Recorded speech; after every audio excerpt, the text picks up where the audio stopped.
Hello friends, welcome to Tech Physics. So today we'll learn our second lecture on scalars and vectors. That is our second part of lecture series on scalars and vectors. So today we are going to see vector operations, in which we will see addition of vectors, which we can do by two methods, that is using triangle law of vector addition or parallelogram law of vector addition. After that we will see the properties of vector additions, then we will see the subtraction of vectors, and finally we will see the multiplication of vectors by real numbers. So that is all we are going to see today. So let us start with that, but before that let us revise something from last lecture, that is from the lecture of scalars and vectors 1. So in last lecture we saw scalars. So when a physical quantity is completely described by a single number, that is magnitude only, is called a scalar quantity. Example: distance, speed, mass, volume, etc. Vectors: when a physical quantity requires magnitude and direction both to describe it, it is called as vector quantity. For example, displacement, velocity, acceleration, force, etc. Also remember, we denote vector symbols in boldface, italic, or using an overhead bar. For example, displacement can be written symbolically as S or S bar. I also did the properties of vectors, which I have not revised here. So if you want to see the full lecture on scalars and vectors 1, you can visit this link, and the link is also in description, so you can also watch it from there. So let's start with today's topic, addition of vectors. Vector can be added using some basic laws such as triangle law of vector addition and parallelogram law of vector addition. So we'll see both of them one by one. So let us start with triangle law of vector addition. Suppose we have vectors a bar and b bar, and we have to find r bar such that r bar is equals to a bar plus b bar. That is, we have to find the sum of vector a bar and b bar. Fine. So I have this as vector a bar and this one as vector b bar, and I have to find this resultant. So what I am doing is, I am taking this a bar here, okay, and putting the other vector b bar in a such a way that its head is meeting to the tail of vector a bar. Fine. And in this way we will get the vector r bar, which will be in a such a way that it will meet tail of b bar and head of a bar.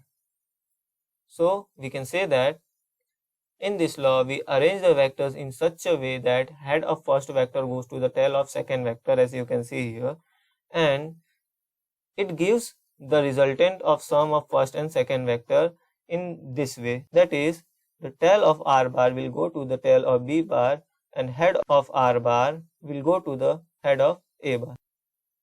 Also, the vectors are arranged head to tail in this method. That's why this method is also called as head to tail method. Always remember, this is also called as head to tail method. Okay. So this was triangle law of vector addition. Let us go to the parallelogram law of vector addition. So suppose we have two vectors a bar and b bar with their tail at a common point O. Okay, so here we have a common point O where the tails are meeting from a bar and b bar. Then the resultant of their sum will be diagonal of parallelogram with a bar and b bar as its adjacent sides. Okay, so let us say this as a bar. So this is vector a bar and this is our vector b bar. Okay, and their tails are meeting at point O. So here is O, and now I am extending it to make it as parallelogram, and now the r bar will be the diagonal, that is the resultant of a bar and b bar. So this will be r bar. So r bar will be in a such a way that the tail will meet to the common point O and head will go to the other end, that is, it will be the diagonal of a parallelogram, and this a bar and b bar will act as nothing but adjacent sides of parallelogram. So in this way we can say that if two vectors are drawn with their tail at a common point, the resultant of their sum will be diagonal of a parallelogram, considering them as adjacent sides. So here we will consider them as adjacent side, will make the full parallelogram, and then we'll draw the diagonal, which will be nothing but resultant of A bar and B bar, and you can say that tail is meeting to the tail, that is common point O, and head will go to the other end. Okay. Now let us see the properties of vector additions. The first property is vector addition is commutative. Commutative means A bar plus B bar will be equals to B bar plus A bar. So both will give you same result.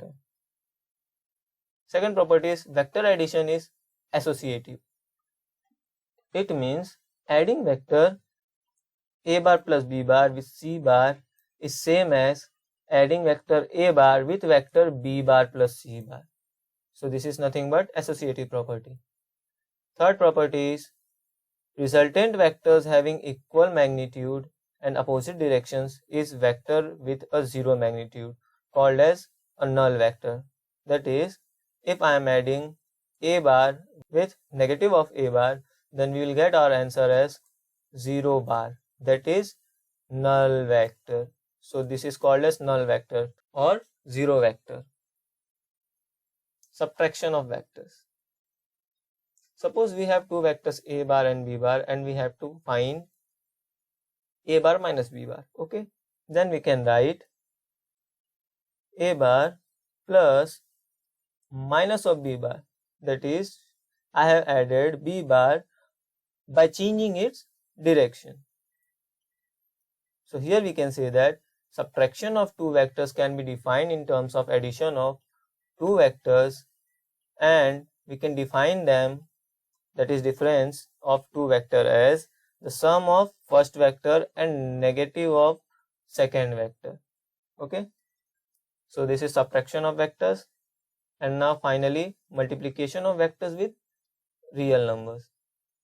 So let us say I have a vector A bar and I am multiplying it with a positive real number alpha. Then it will give me a value as alpha A bar, that is, here is our alpha and multiplied with A bar, which will give our answer as alpha A bar. Okay, so this means we can say that it gives a vector with a magnitude changed by factor alpha. So you can see it is changed by factor alpha, and direction will be same because you can't see any other sign here. The sign will be same as it was initially. Okay. Second thing, when we multiply a vector A bar with a negative real number, that is minus alpha, it is a negative real number, then I'll get my answer as minus alpha A bar, right? How? I am multiplying this number, that is real number alpha, with A bar. Okay, then I'll get my answer as minus alpha A bar. Okay, here you can see that the direction of A bar has changed now because it was initially plus and now it has become minus. So here we are getting the vector with magnitude changed by factor alpha, and the direction is also changed. And the third one is when we multiply a vector A bar with 0, it gives a null vector. So I am multiplying this A bar with a 0, then it will give us 0 bar, that is a null vector. So it means if we are multiplying any vector with 0, then it gives us a null vector. Okay, this is all for today. So let us revise whatever we have done. Addition of vectors. Vectors can be added using some basic laws such as triangle law of vector addition and parallelogram law of vector addition. In triangle law of vector addition, we arrange the two vectors in such a way that the tail of the first vector meet with the head of the second vector, and the resultant will be in such a way that the tail will meet with the tail of B bar and head will meet with the head of A bar. Parallelogram law of vector addition. We will have two vectors A bar and B bar in such a way that they will meet at common point O, and we'll now extend these vectors to make a parallelogram, and we'll make a diagonal considering them as adjacent sides of a parallelogram, which will give us resultant. So that diagonal will be our resultant vector. Properties of vector addition. So there are three properties normally. Vector addition is commutative, that is a bar plus b bar equal to b bar plus a bar. Vector addition is associative, that is vector a bar plus b bar when added with c bar will give same result as when a bar is getting added with vector b bar plus c bar. And third one is resultant of vector having equal magnitude and opposite direction is vector with a common magnitude called as a null vector. That is, if we are adding two equal and opposite vectors, we will get our result as null vector or zero vector. Subtraction of vector. Subtraction of vector can be represented as a addition of vectors. So we can write them as the sum of first vector and negative of second vector. Third one is multiplication of vectors with real number. So here the first is when we multiply a vector a bar with a positive real number alpha, it gives a vector with magnitude change by factor alpha but direction will be same. Second rule is when we multiply a vector a bar with a negative real number minus alpha, it gives a vector with magnitude changed by factor alpha and also changes the direction. Third rule is when we multiply a vector a bar with a 0, it gives a null vector. Okay, so this is all for today, and if you like this, please like my video, share my video and subscribe to my channel. Thank you.